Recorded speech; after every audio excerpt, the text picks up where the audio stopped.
Inihahatod sa Indo kang Department of Environment and Natural Resources, Regional Office No. 5, ang programang Kapalibutan Ta at Tamanon Ta. Kapalibutan Ta at Tamanon Ta. Programang magtataunin impormasyon asin kaaraman, manungod sa satuyang kapalibutan, asin sa mandato kang Department of Environment and Natural Resources. Kapalibutan Ta at Tamanon Ta. Ngunyan, ang sa Indong makakaibahan.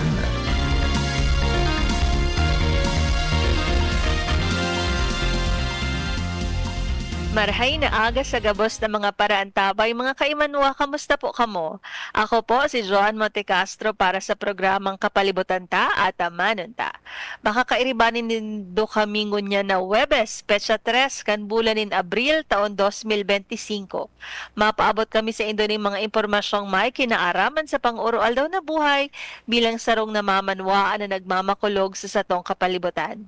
Para sa Indong mga kahapotan, mag-apod sa station sa 480-5509 poon alas 11 sundo alas 12 ning pagkaudto kada Webes o sa CP number man po na Globe 0917-7984-808. Pwede man po kamo magdulog sa samuyang opisina Lunes sundo Biyernes poon alas 8 sundo alas 5 ning hapon. Asin pwede man na magpadarakan sa inyong mga kahapotan o mga suggestion sa samuyang opisina na makukuha sa Regional Center Site Arawis, Legazpi City.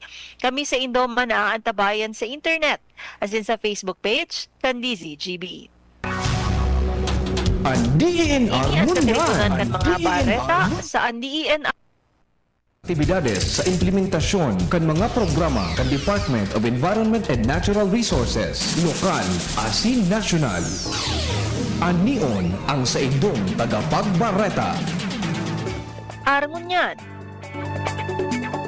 Bilang pagtatapos kan selebrasyon ng National Women's Month, nagkondusir ang DENR Bicol sa pakikipagtabangan sa United Nations Development Program Access Benefit Sharing Project nin Public Forum on the Role of Women in Biodiversity Conservation and Disaster Risk Reduction Management na ipanahakaloy sa Legazpi City.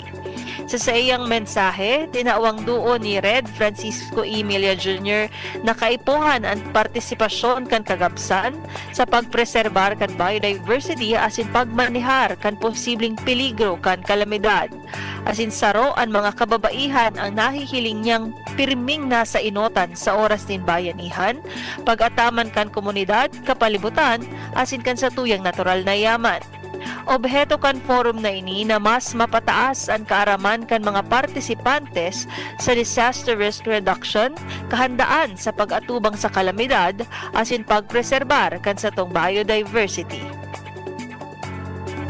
Mientras tanto sa pagpuon kan kampanya para sa maabot na eleksyon, pinagirumdom kan DENR Bicol ang striktong pagbabawal kan pagkaag o pagpakunin anuman ng mga election campaign materials sa mga kahoy.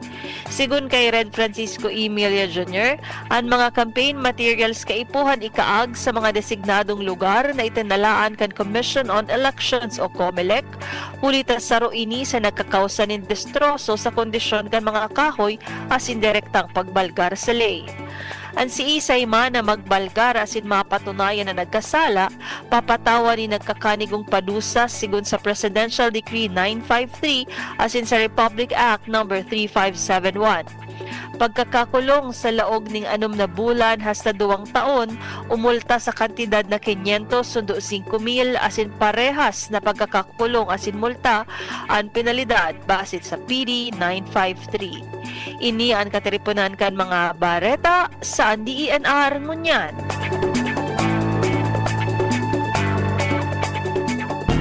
Kapalibutan ko, namumuktan ko. Kapalibutan ko, namumuktan ko.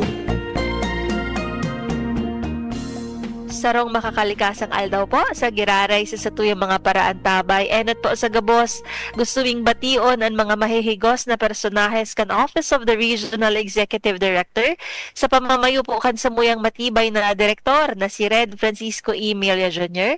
Sa opisina man po ni Assistant Regional Director for Technical Services ARD Attorney Ronel C. Sopsop, Diyan man po kay ARD for Management Services, ARD Ronel B. Astor, as in po kay Assistant Regional Director for Special Concerns, Adonna P. San Diego. Siyempre po sa mga pag-iribata sa Mines and Geosciences Bureau sa pamamayo ni Regional Director Engineer Guillermo A. Molina Jr. IV, as in si EMB po sa pamamayo ni RD Girly Abu. Marhay na aga po sa kabos na naghihilingkan sa tuyang FB Live na mga paradangog kang DZGB, as in Happy Albay Day po sa gabos.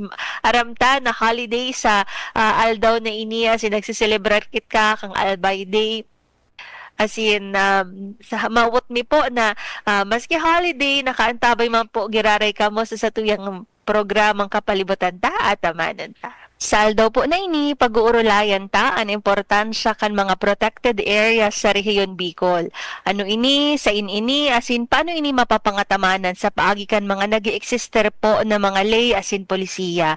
Kaya actually maugmahon po kita sa aldaw na inita, makakaibahan tangon yan ang Chief kan Conservations and Development Division kan DENR Bicol na si Ma'am Marlene Francia. Tangan ina magdiskutir po sa tuya manunungod sa satong mga protected areas, mga polisiya po sa pagprotektar ka ini, lalong-lalo na ang Inay PAS Act. Good morning po, Ma'am Marl. Magandang umaga, Joanne, and mainit din na pagbati at magandang umaga sa ating mga tagapakinig sa DZG.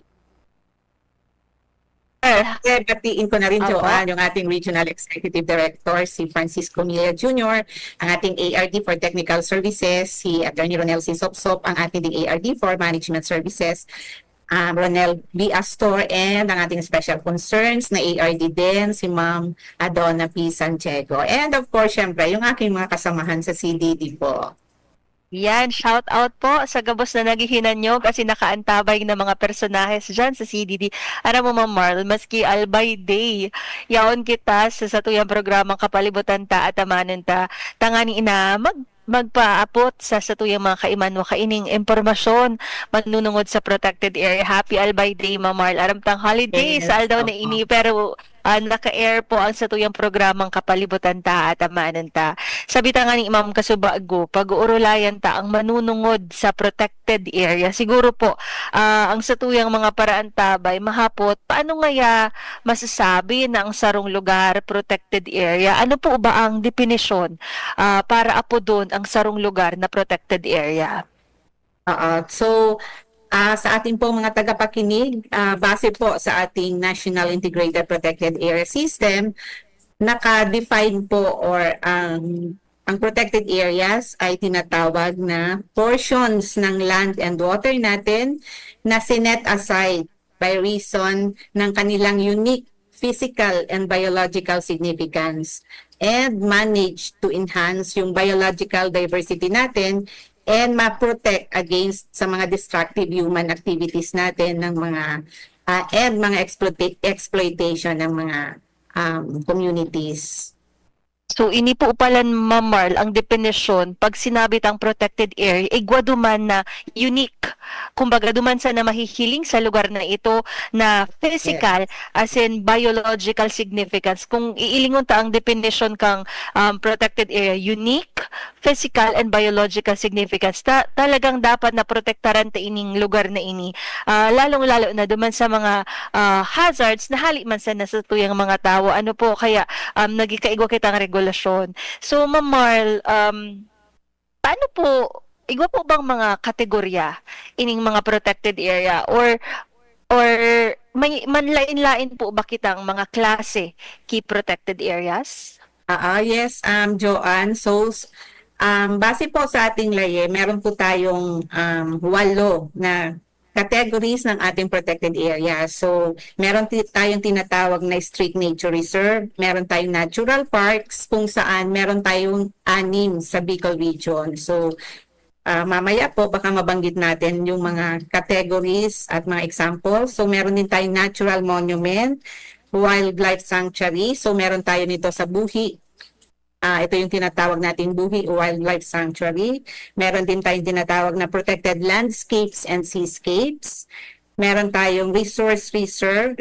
Meron din tayong natural biotic area. So, meron pang pangwalo, ito yung mga other categories na ini-establish din ng law or international agreements na um, ang Philippine government natin ay signatory din. So, ito ang mga national parks natin ng mga categories po. So dakulon palan po, Chief Marl, ang manlain-lain na kategorya ka mga protected area. Bako sa na siya sarong definition, may mga iba-ibang manlain-lain na klase arog atong tigsabi ni Chief Marl na may strict. Igwa po kitang natural parks, igwa din mga national monuments, as in itong mga wildlife sanctuaries. Duman ma'am, sa binanggit mo, igwa kita digding anom sa Bicol region, ano po na mga natural parks, ano po ini? Kasi dapat actually maaraman din ini kang sa tuyang mga kapwa Bicolano na ay digdi palan sa Bicol region, dakul kitang mga natural parks na dapat ang pangatamanan. So, sa Camarines Norte, meron tayong Bicol Natural Park. Sa Kamsur naman, meron tayong Mount Isarog Natural Park. Meron din tayo dito sa Legazpi or sa Albay ng Mount Mayo Natural Park. Siyempre, sa isla ng Catanduanes, meron din Catanduanes Natural Park. And ang Sorsogon, meron din Bulusan Volcano Natural Park. And Masbate pa rin, doon naman sa isla ng Ticao, meron din tayong Bongsanglay Natural Park. So, anim po sila na halos ang mga probinsya dito sa Bicol ay may tig-isang natural park. And Joanne, gusto ko ring ipaalam muna sa ating mga tagapakinig na ang ating Philippine Constitution ay may 4 na classification. So, mineral lands po ito, timberland or yung tinatawag natin forest lands, and then mineral lands, nabanggit ko na ba?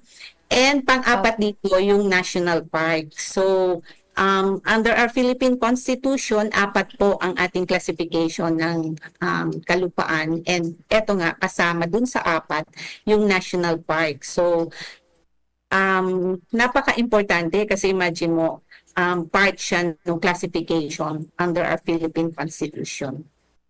Dakulaon po palan talagang batas o ley ang nagpoprotektar sa tuyang mga protected areas, bako sa na mismong ang satuyang saligang batas, ang Philippine Constitution po nagpoprotektar digdi sa mga national parks na tigbanggit sa tuyang guest na si Chief Marl.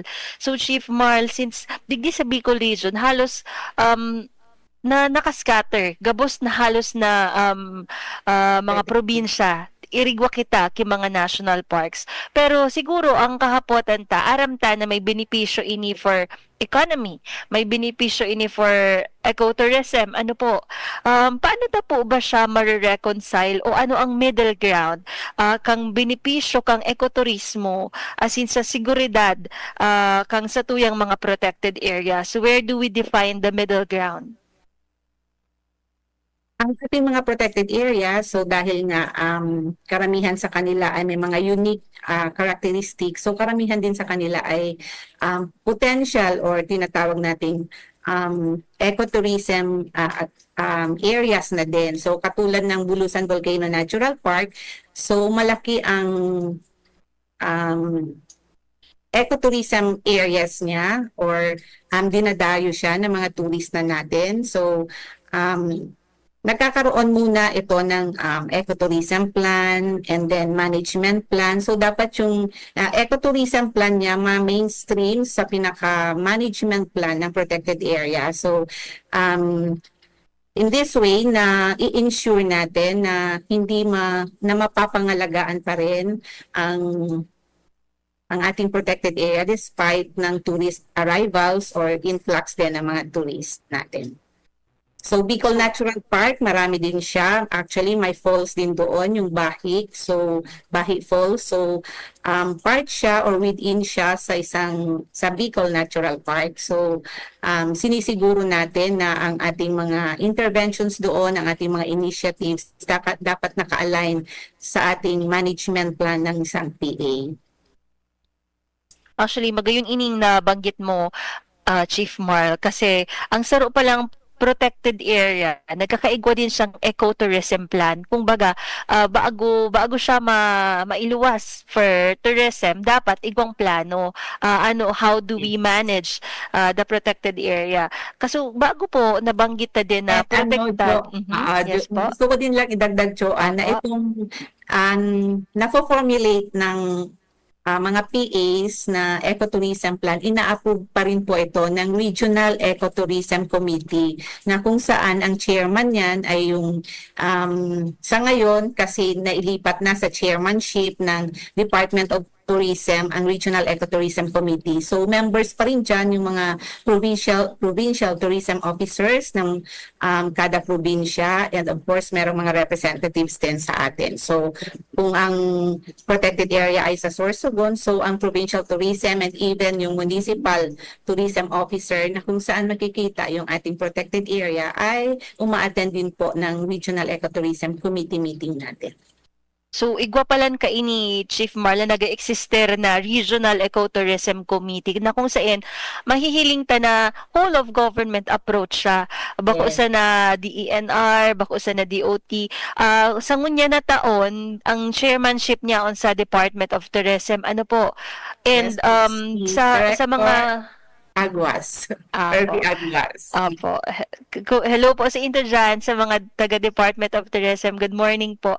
As in, digdi po, Ma'am Marl, sa sinabi mo, may mga provincial tourism officers din na kumbaga nag-oversee duman sa mga jurisdictions ninda. And kasubago, ma'am, nabanggit na ang protected area is protected by the 1987 Philippine Constitution ang satuyang saligang batas. Pero digdi sa DENR, aram ta na igwa kitang pig-aapod na Inaypas Law o Inaypas Act. Ano po ining Expanded National Integrated Protected Area System, Chief Marl, o ang Inaypas Act? Ta siguro tanganing...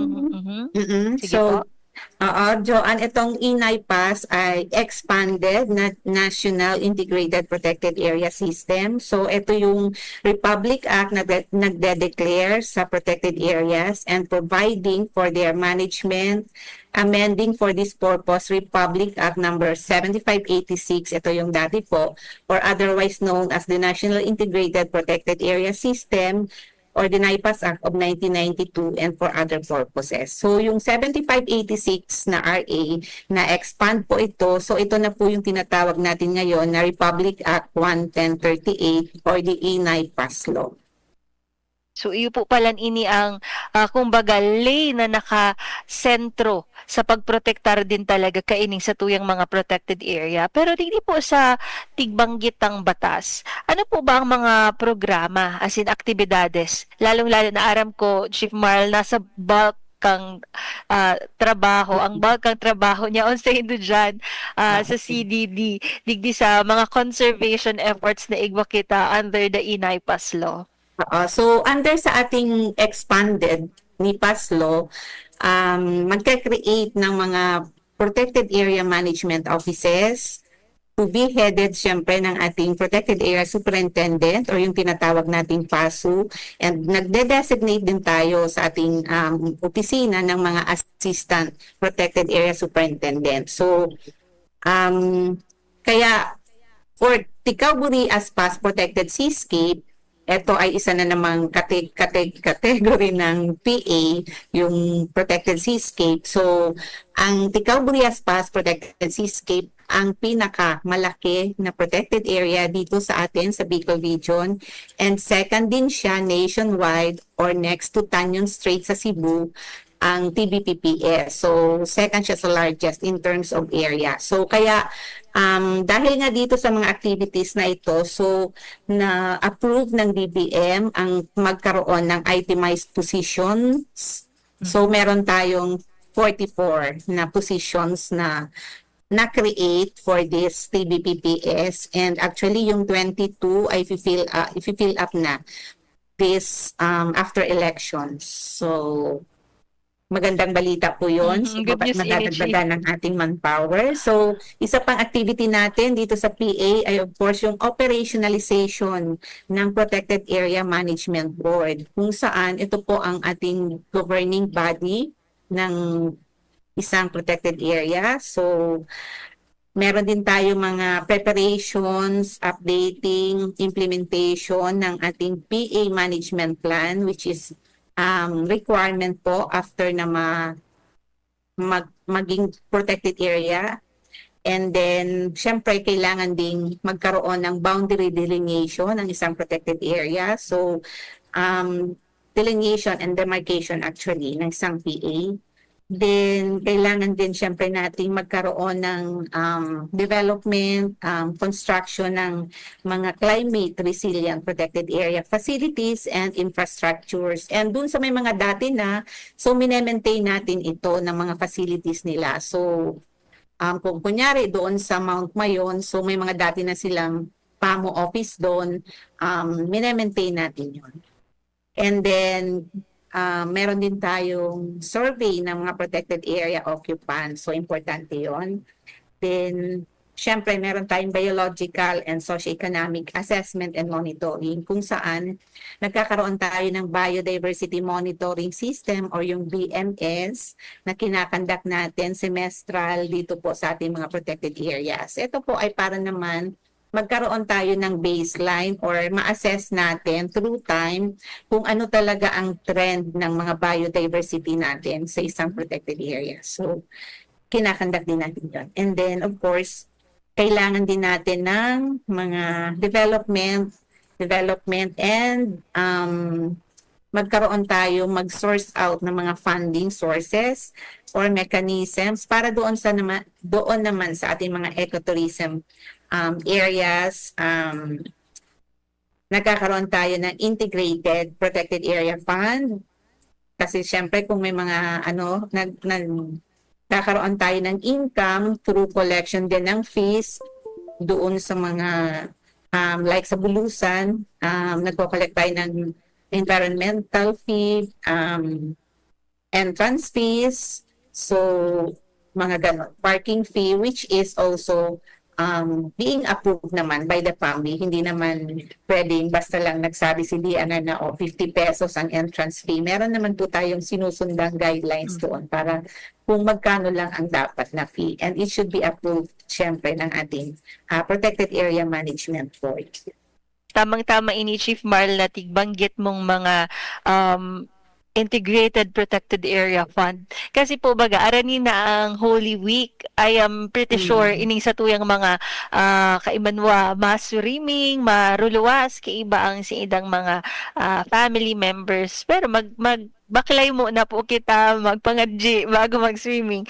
Pero Chief Marl, saro duman sa nai-encounter kang sarong tawong nasa community pag maduman nga sa sarong lugar na magayon, ma-swimming, may nasisingil talaga kaining mga environmental fees.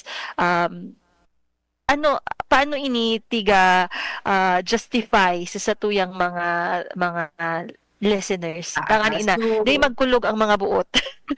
So, etong kino-collect po ng ating mga PAMO of Protected Area Management Offices ay para naman doon sa patuloy na pangangalaga din ng ating mga protected area. So, kung kunyari nakapag-kolekta ang isang PA ng 100 pesos, so ang 75% nun or 75 pesos ay mapupunta doon sa fund ng PAMB. And then, ang 25% naman po, or kunyari 25 pesos out of the 100 pesos ay mapupunta po, nire-remit natin sa Bureau of Treasury. So, yung 75% ay nagkakaroon tayo niyan ng work and financial plan na ina-approve pa rin ng ating PAMB para po magastos natin yung pera na yon. So, hindi basta-basta lang nagagastusin lang ni PASU or ni chairman. May mga suggested pong activities na nakalaan or identified na activities na ang gumagawa rin naman noon ay ang PAMB na nagre-recommend sila na kunyari mag-hire sila ng ranger para doon sa monitoring ng nila or bibili ng IT equipment or for enforcement activities, camera, pwede din yata silang bumili nun, and other activities na related sa PA development and management. Yan, thank you Chief Marl.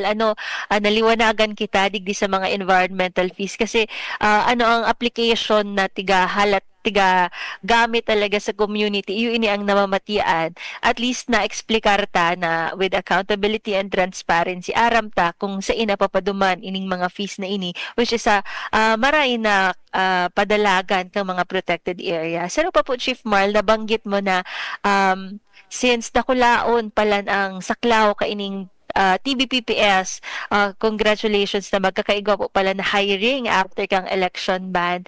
And good news din ini sa tuyang mga listeners na nagtataong trabaho ang sa tuyang mga protected area. Bako sa na for ecotourism, nagge-generate talaga siya ki jobs para sa tuyang community. And also, dakulon ma'am ang mga programa actually na naka-include di sa protected area sa inaipas saro paduman nabanggit mo po supag operationalize kang PAMBI and boundary delineation and demarcation. Siguro po since napag-urulayan ta na ang tungkol sa PAMBI, ano po ba ang tigsasabit ang PAMBI? As in sisay po ang mga composition kaini kaiba po kita digdi na DENR, ano po ang puder na igwa ang PAMBI? So, ang PAMBI-JOAN ang governing body ng isang protected area and it is being chaired by the Regional Executive Director ng ating ahensya, yung DNR. And then, kasama din natin dito, being members ng PAMBI, yung mga LGUs natin. So, ang governor kung saan nakalocate yung PA ay member din.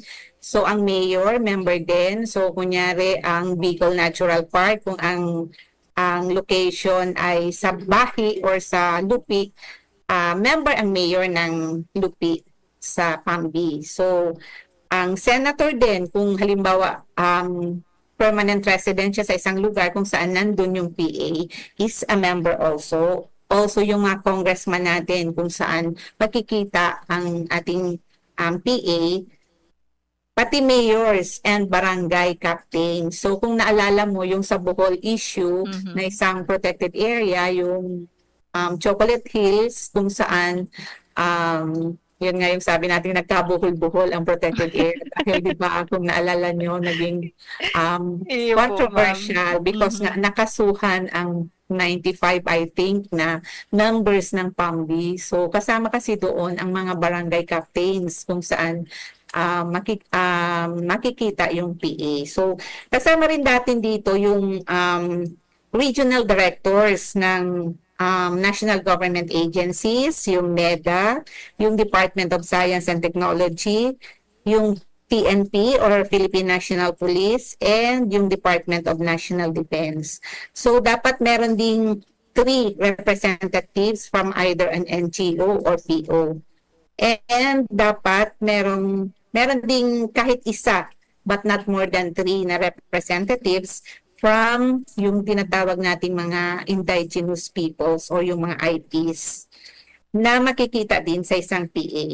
And hindi lang yon, dapat may representative pang isa from the academe and isang representative pa from the private sector naman. So preferably isang residente kung saan makikita ang isa ring PA.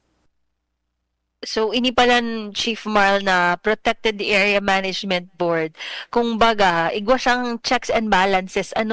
Igwang hali sa gobyerno, igwang hali sa pribadong sektor, igwang hali sa lokal na pamahalaan, igwang hali sa tuyang mga NGOs and academes. So, gabo siya maiiling, may mga checks and balances. As in, iyo talaga ini ang naiiling kong definisyon kang whole of government approach. Kumbaga, gabos kita inclusive na parte kaining Protected Area Management Board. Nabanggit mo kasi bago, Chief Marl, na kaiba ang mga local government units puon sa pinakataas na hierarchy ang governor until ining mga barangay captains. Ano po, dito sa Bicol region, kamusta po ba, Chief Marl, ang pakikipagtabangan ta, ang partnership ta with the local government units?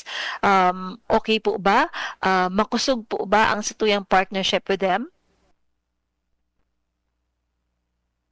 very supportive in terms po ang ating mga LGU sa ating PA Development and Management. In fact, sa Bulusan, lagi ko na example kasi actually sa mga nakikinig sa atin, ang Bulusan Volcano Natural Park ang isa po, actually ang highest earner in terms of revenue generation. So ang LGU kapartner natin doon. So ang munisipyo ng LGU kapartner natin sa pagmumulekta. So nagre-remit na lang sila sa DNR ng share. So makikita mo yung partnership doon, collaboration, and even yung facilities doon ay ang nag-spearhead noon at kumbaga nagpapondo talaga para magkaroon ng ganun kagandang rehabilitation ng BBNP ay mismong si Governor Chis Escudero na ngayon po ay senador na. So, makikita mo ang support, collaboration na hanggang ngayon, even in the collection ng fees, sila doon ang nasa ticketing booth ang nandun. So, personal po yun ng LGU ng Bulusan ang nato. So sa other PAs naman natin, very strong din ang support ng ating mga LGUs. So in fact, kada meeting, syempre ng mga PAMBI, lagi namang may quorum. So imagine mo kung wala ang mga kapartner natin, mga LGU. So laging walang quorum pagka ganun kung hindi sila a-attend. So we are grateful na lagi natin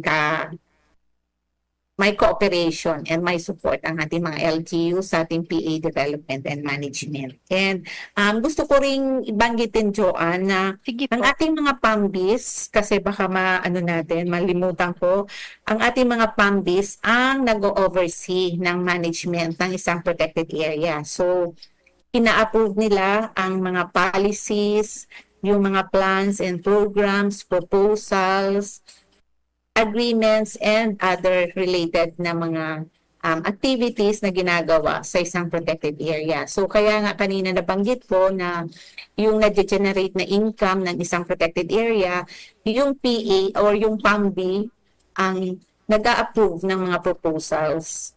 And syempre, ina-approve din ng PAMBI ang management plan. So pine-present yung management plan ng isang PA sa board. And then, i-comment nila yan, magde-deliberation. So, kung may mga violent reaction or kung may comments pa sila, yun ang pagkakataon para ma-discuss pa bago nila ma-approve yung management plan. So, of course, para ma-ensure nito ang harmonization and ma-integrate din sa other development plans ng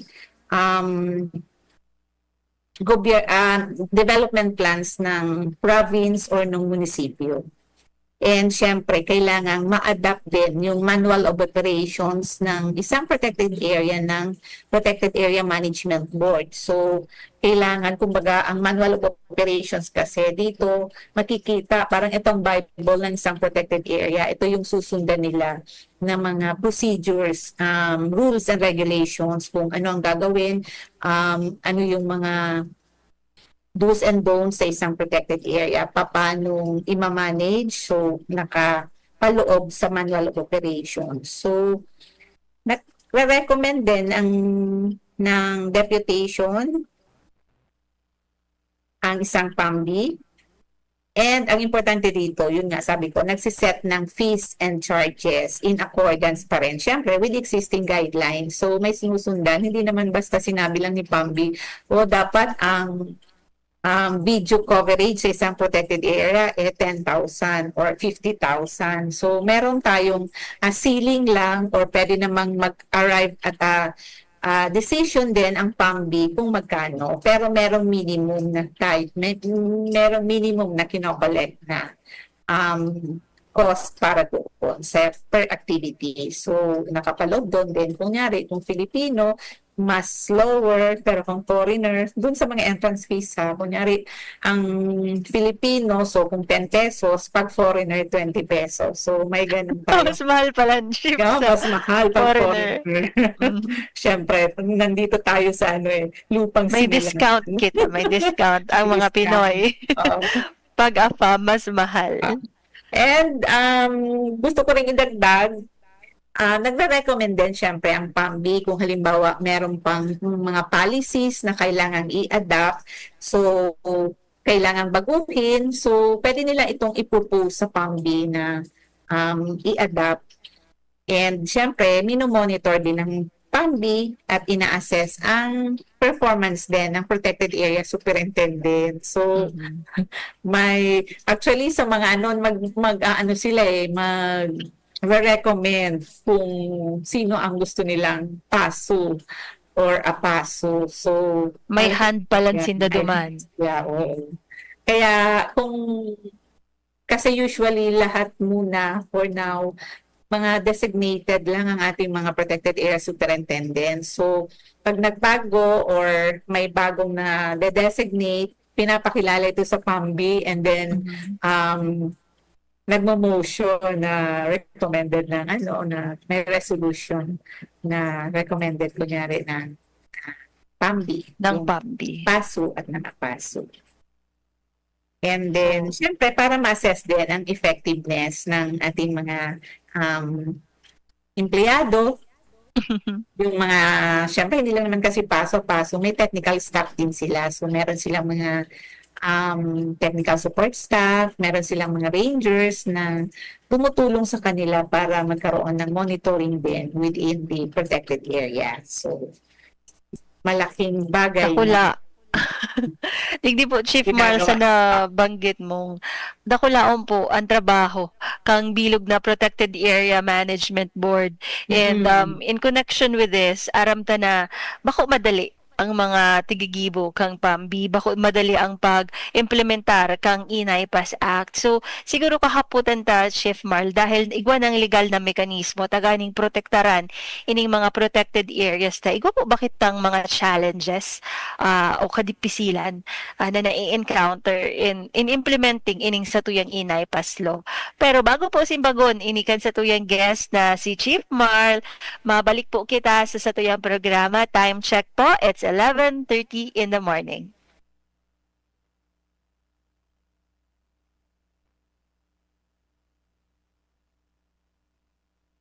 Time check po, it's 11:30 o mga regulasyon na tigigibo kang Protected Area Management Board. Kasi bago nga ni po, bago kita nagputol para sa satuyang commercial break, ang kahapotan ta kay Chief Marl, sabi ta, kung igwa ng legal na mekanismo na nagpoprotektar di sa tuyang mga protected areas, igwa po ba na mga challenges o kadipisilan na pigkahampang ang satuyang opisina ang sa pag-implementar kay ining mga polisiya ta manunungod sa mga protected areas?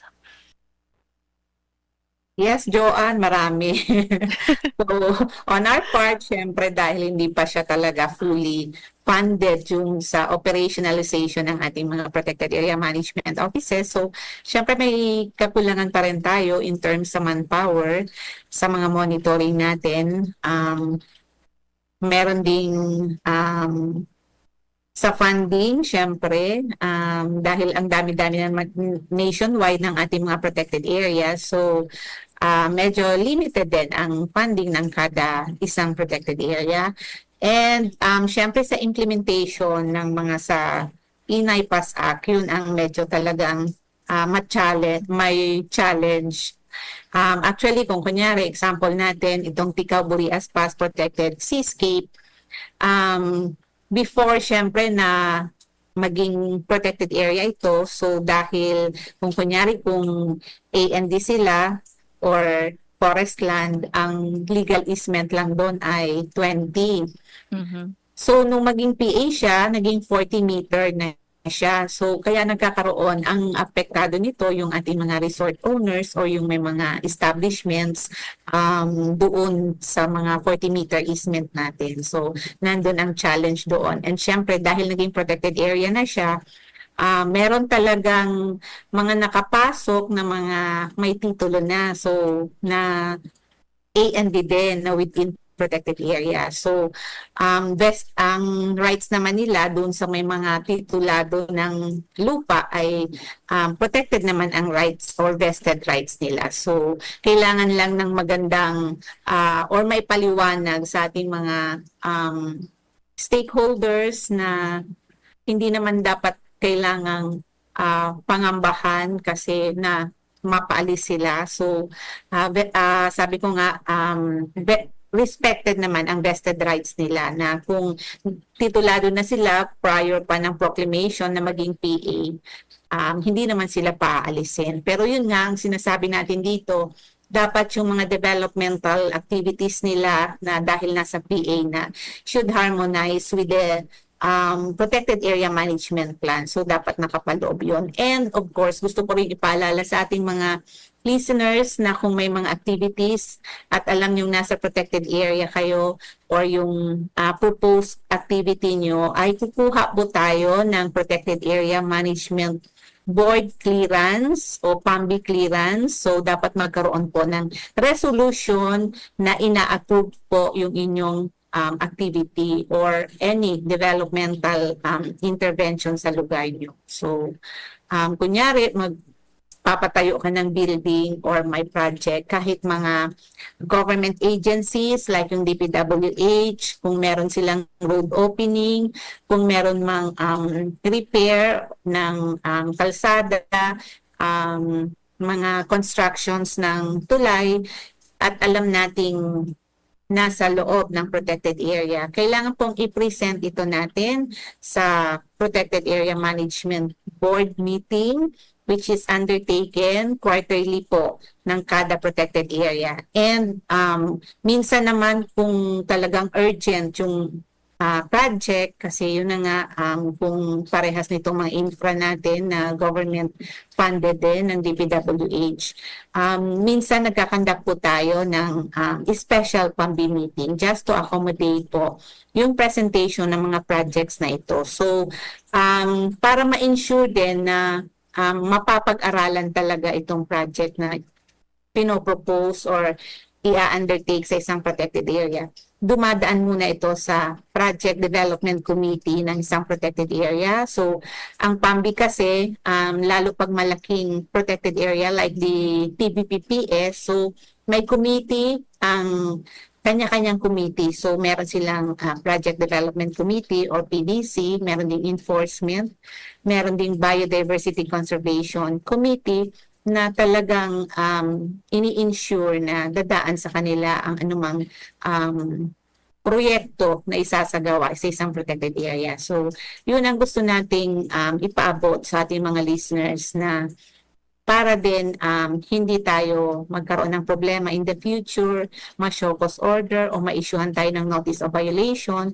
So, kailangan po natin yon. And gusto ko pa rin ipaalala din na kailangan din natin mag-secure ng Environmental Compliance Certificate po sa aming opisina din, sa Environmental Management Bureau. Nandito lang po yan sa Rawis, DNRD. Actually, Chief Marl, magayon ang ining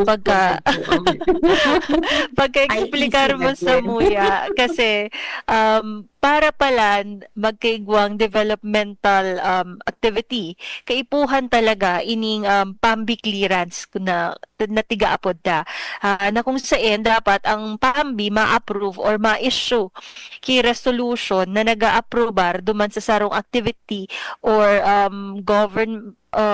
government project, Chief Marl.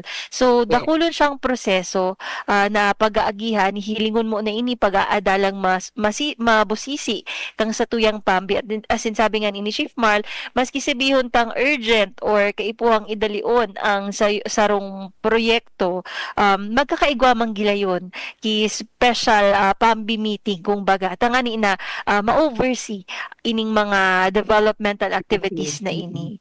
So, Chief Marl, ano pa nga apoton ko na naliwanagan na kitang maray digdi sa imong explanation manunungod sa mga kadipisilan or challenges na pigahampang ta sa laog kang protected area. Duman nga ni isa sabi mong may nadadalaganan minsan na mga titled lots kung na-declare ang sarong lugar as protected area. So piga-honor manggilayon palan kan sa tuyang opisina ining mga vested rights na ini kang mga owners na may titled lots duman. Pero siguro saro pa Chief Marl na naglaog sa isip ko ining mga indigenous people aramtang igwang mga IPs sa laog kan sa tuyang mga protected area. Kumbaga kaibangan isinda sa Protected Area Management Board igwang representative hali sa mga IPs.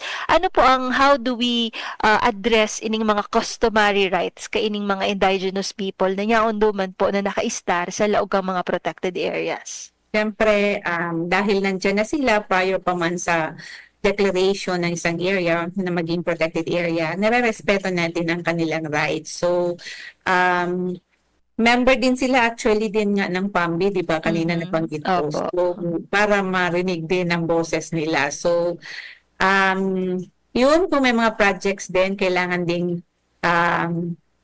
mag-clearance pa rin or humingi ng certification from NCIP. Ito yung national agency na concern nila yung ating mga indigenous peoples din. So siguro Chief Marl dahil napag-ulayan ta ining mga proseso ano kaipuhan magkuaki ECC hali sa tuyang EMB ano po in general Chief Marl ano po ba ang mga prohibited na mga acts sa laog kang sarong protected area? May mga pinagbabawal po ba kitang mga aktibidades nagibuhon sa laog kang mga protected area? As in kung igwaman po siguro ang iisip ng tao mape-penalize ba kami diyan? May karampatang padusa po ba kapag nagbalgar kita sa mga prohibited acts? Ilingot akong may pangil ba ang expanded NIPAS Act? Yes, Joanne, actually, based doon sa INAIPAS under Section 20, marami-rami ito na prohibited acts. So, binilang ko 22 acts. So, Sige po.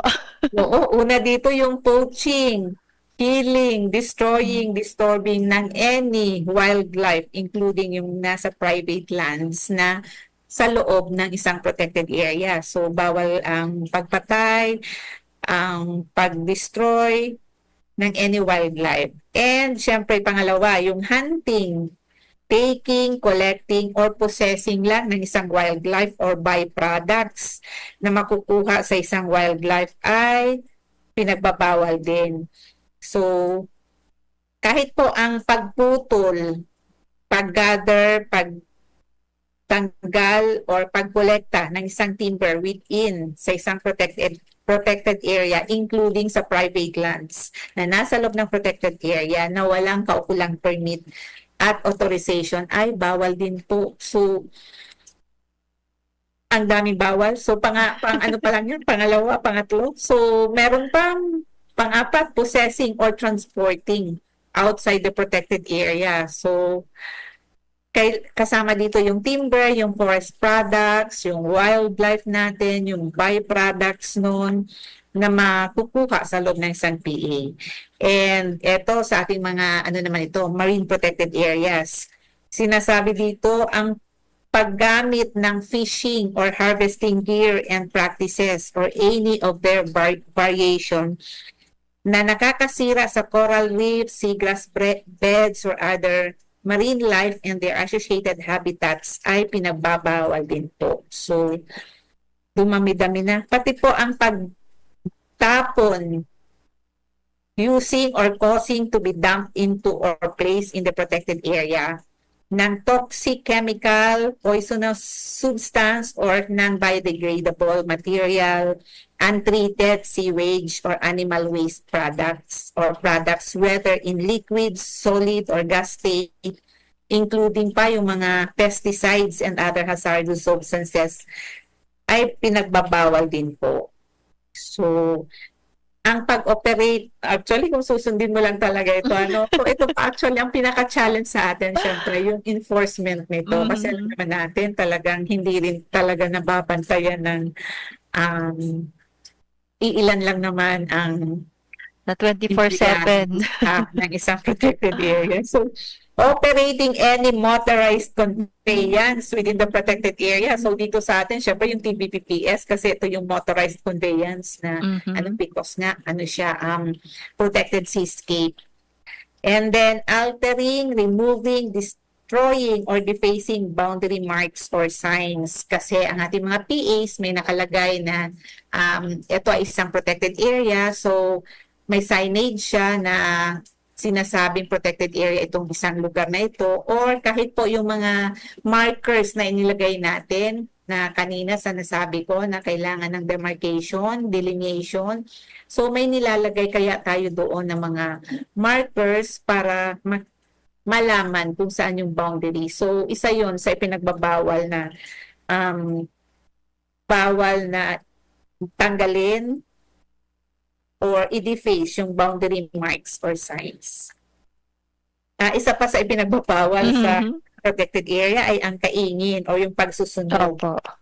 Then, mutilating, defacing, destroying, excavating, vandalizing, or in any manner damaging any natural formation, religious, spiritual, historical sites, artifacts, and other objects of natural beauty, scenic value, or objects of interest doon po sa ating mga indigenous people. So, kanina nga Pati pala ang IPs, protektado kang inaipas. So, bawal natin tanggalin yung kanilang mga religious or spiritual artifacts or objects. And then, isa pa sa mga pinagbabawal ay yung pagsira or yung pagsira sa mga kalsada at mga trails in a damaged condition. So, bawal din po ang littering or depositing refuse or debris on the ground or in bodies of water. So, bawal magkalat. Possessing or using blasting caps. So, ito, para naman ito sa mga marine protected areas natin. So, bawal yung pag-dynamite fishing. Isa pa, occupying or paninirahan sa isang public land within sa ating mga protected area without clearance from the Protected Area Management Board. And syempre, ito yung pagko-construct din ng mga infrastructure, kahit po pala bakod or enclosures, conducting any business enterprise within the PA without prior clearance from the PAMB and permit from the DNR ay bawal din po. Opo. So, kaya nire-remind natin kanina yung ating mga tagapakinig. Talagang dapat may PAMB clearance. Bawal din ang pag-undertake ng mineral exploration or extraction within the protected area. And then, bawal syempre ang large-scale quarrying. So sa atin naman dito ay parang wala namang nakapaloob o wala namang nasa loob ng protected area kasi isa yun. Pag nag-present sila, hinahanapan kaagad natin ang location, map yung kanilang area. So pag nasa loob ng isang protected area, automatic na yan kasi syempre bawal yung nakasurat na sa Inaypas Act. Then bawal din yung mag-introduce ng mga exotic species or yung mga galing pa sa ibang bansa na mga species. So example ng mga exotic natin, yung mga soft-shelled turtles na minsan... Anong reason kay ini, ma'am, na di pwedeng nagiging invasive alien species sila. So mabilis silang dumami na minsan pinapatay na nila yung mga nandun ng dati pang mga species. So nagiging invasive na sila. And then, establishing, yun nga kanina, yung sabi kong nag-introduce ng exotic species or including na dito yung mga GMOs or genetically modified na mga organisms or yung invasive alien species nga na nabanggit ko din kanina. So, kung sisay pala na species ang dayo, iyo ang nag-rain duman sa lugar. Kaya actually, Joanne, ang tilapia, consider dyan na invasive. Na nagbabawal. Oo. Kasi, kaya lang nagpa-conflict din sa BFAR nga kasi di ba meron din silang tilapia dispersal. Pero ang sabi naman dyan ng DABFAR is meron lang certain species ang tilapia na nagiging invasive siya, na po-consider siya as invasive alien species. Kasi dakulon ang tilapia talaga. Binabawal kasi sa ating mag-release ng mga ganyang species, lalo doon sa mga bodies of water sa loob ng isang PA. Marami pa itong Takol ang bawal. Baka sabihin kang sa to yung mga listeners. Takol ba nga yung bawal sa Tayo DNR? padigyan ng isang protected area. So baka mamaya gusto nilang tanungin mamaya kung paano bang nagkakaroon ng isang protected area? Gusto lang ba ni Mayor or gusto lang ba ng congressman kaya naging protected area si Bicol Natural Park? So baka mamaya may tanong sa atin. So pwede rin nating i-discuss din yun mamaya. Pero ngayon, yung mga bawal na muna. So, Ang nagpapagirumdum lang po kami para sa abo mi paano po na magkaigwa kamong pagbalgar sa satuyang lay. Mas maray na po so kung marurumduman ta po igwa ang legal maxim na tigsasabing ignorance of the law excuses no one ngaya. So dapat aram ta ang batas ta nga di po kita madanyaran di magkaigwang remalaso. Ano po Chief Marl?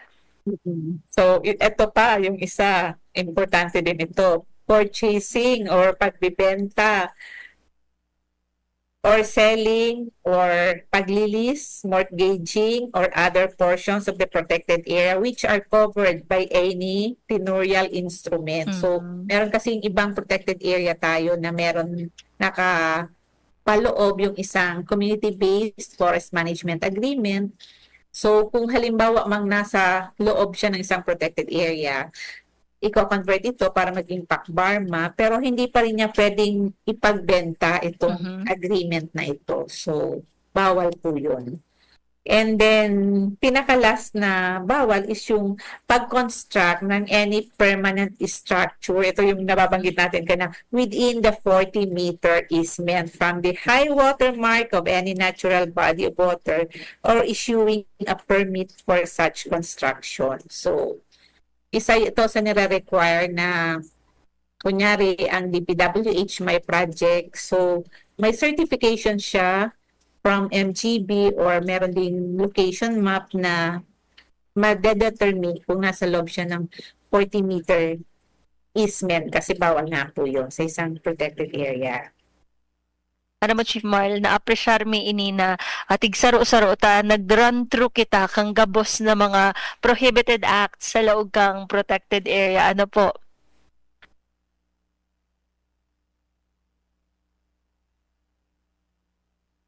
Naubo ako, Chief. Sige. Actually, Chief Marl, na-appreciate mi ini na nagkaigo kitang run through kaining gabos na mga prohibited acts sa laog kang protected area na kung saan nakapalaog ini sa provision sa provisions kang sa tuyang expanded National Integrated Protected Area System na tigsaro-saro ta which is helpful bako sa na para sa tuya na mga taga DENR, helpful siya para sa mga kaimanwata na nyaon duman na gustong maglaog sa protected area, magbisita, na di na makagibong pagbalgar sa lay. Ano po? Siguro Chief Marl, since napag-urulayan ta na ini, ang kapotan mi sa imo is ano po ba ang sa imong nahihiling na impact sa community? Ano ang impact sa komunidad? Kaining mga conservation efforts ta manunungod sa protected area. Paano po kita nakakatabang sa publiko? And at the same time po, paano din makakatabang sa tuya ang publiko? Tangan ina magampanan tang mas maray ining mga trabaho o regulasyon na igwa kita. So, dahil nga sa ating mga protected areas, so nai-ensure natin na meron tayong malinis na tubig kasi hindi lang naman ang tangible benefits ang nakukuha natin sa ating mga protected areas. Siyempre, source din natin ito ng food, ng medicine, and syempre yun nga yung sabi kong intangible benefits, nagiging ecotourism side sila, so meron silang spiritual na benefits din, cultural, nagiging scientific din and educational ang ating mga scientific educational areas din ang ating mga protected areas. So isa yan sa mga yung mga nabanggit ko ang mga benefits din ng isang pagiging protected area ng isang lugar. And syempre, sila ang major din na nagiging contributory doon sa pag-mitigate natin ng climate change. Kung nako-conserve ang ating mga resources sa protected area, malaking tulong siya. So, we should conserve and protect po yung ating mga protected areas. Yeah, thank you very much, Chief Marl. Maski holiday sa aldaw na ini, maski albay day, nagpapaabot kita sa yung mga listeners kikaaraman, tangani na mas masabutan ta kung ano ining mga protected area, ano ang regulasyon sa yung mga protected area. And I believe na explikar sa tuyang maray kang Chief, kang Conservations and Development Division na si Ma'am Marlene Francia. Ma'am, igo ka po bang gustong i-shout out o i-greet bago kita matapos sa tuyang programa? Siguro parungdom na lang, magkakaroon tayo ng Earth Day sa April 22. So, suportahan po natin ang ating na namang mga naka-line up na activities. Sabi nga, we only have one planet to live. So, let's take care of it. And of course, syempre, ma-remind tayo na let's save or protect our protected areas for a protected future. So, magayon na ang sa imong pagirumdom. Let's protect our protected areas for a protected future. Matatandaan mi ining quotable quote ni Ma'am Marl. Sa giraray po, ang nakaibata, iyo ang Chief kang Conservations and Development Division na si Ma'am Marlene Francia. Nagpapasalamat po kami sa Indo sa pagpa-unlock kang sa moyong imbitasyon despite the short notice niya on si Chief Marl tangan ina mag-explicar sa tuya kaining mga batas asin maaraman ta ang patungkol sa protected area. Asin man po sa irarom kang matibay asin maigos na liderato kan sa muyang Regional Executive Director na si Red Francisco E. Melia Jr. Ako po si Joan Montecastro. Asin ini po ang sa tuyang naging programa Kapalibutan ta at Amanan ta. Sa indong nahinanyo,